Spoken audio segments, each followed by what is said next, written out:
ទានមកពេញព្រះកង្រណាសូមមេត្តាប្រទានផលទេស្នាទូលៀនដល់យើងខ្ញុំទាំងអង្គគ្នា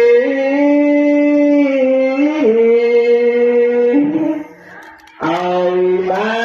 នជាពុទ្ធបុណ្យនិងជាគុណកតញ្ញូព្រោះស្ដាប់ធម៌ទេសនាព្រះកង្រណាគ្រានិហងសូមអនុមោទនាស្ដាប់ព្រះធម៌ទេសនា